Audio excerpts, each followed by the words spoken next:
masih bersama reportase pagi. Dan informasi tentang kondisi pengungsi di Sudan akan mengawali segmen ini.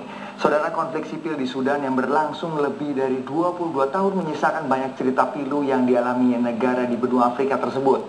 Jutaan warga yang tinggal di pengungsian hidup dengan kondisi terbatas dan memprihatinkan. Ya, untuk bertahan hidup, para pengungsi bertumpu pada bantuan tim penjaga perdamaian, termasuk dari tim Garuda Bayangkara 4 Mabes Polri. Ikuti perjalanan reporter Trans TV Heru Sudarmanto dari Darfur, Sudan berikut ini.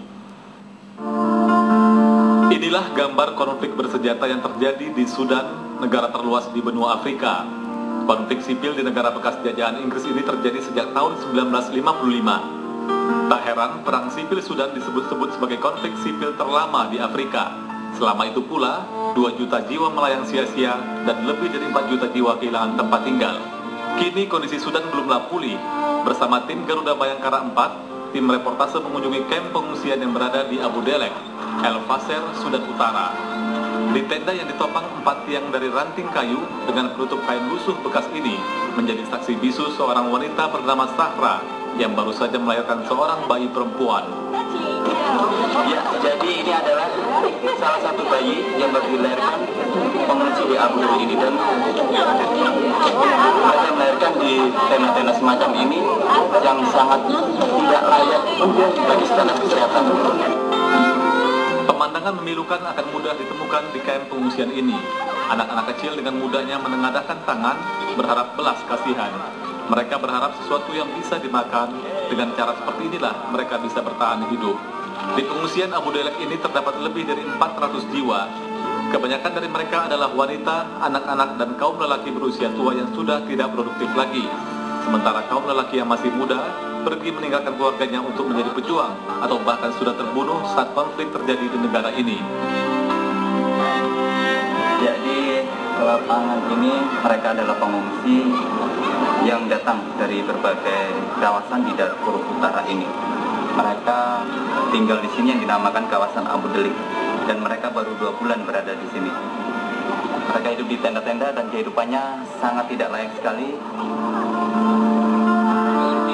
Meski Sudan adalah negara yang kaya akan minyak, gas, dan emas, namun sebagian besar rakyatnya hidup memprihatinkan. Untuk mendapatkan makan, mereka harus rela antri hingga berjam-jam. Hal yang sama juga dilakukan untuk mendapatkan air. Ya, kebutuhan utama di daerah sini adalah air. Dan cara mereka mengambil air dengan cara semacam ini. Di pompa air mereka menekan dengan cara berlompat-lompat mengeluarkan air. Bantuan makanan dari penjaga perdamaian PBB dan juga dari tim Garuda Bayangkara 4 dari tumpuan warga lokal ini. Di El Fasher, Sudan Utara, sedikitnya 140 personel Satgas FPU Garuda Bayangkara kini ditugaskan di negara yang berjumlah 42 juta jiwa ini. Bersama 30 negara lain, pasukan polisi Republik Indonesia turut berkiprah menjaga perdamaian di Darfur. Pasal 45 dalam pembukaan, di situ menyatakan bahwa Aliansi 4 menyatakan ikut melaksanakan ketertiban dunia berdasarkan kemerdekaan, perdamaian dan keadilan sosial. Konflik berkepanjangan menyisakan keinginan kuat bagi banyak pengungsi di sini.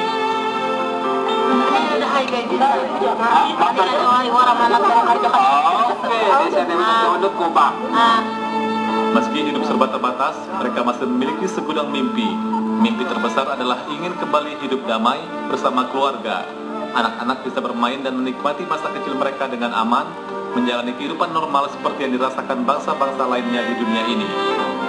Heru Sudarmanto, Darfur, Sudan.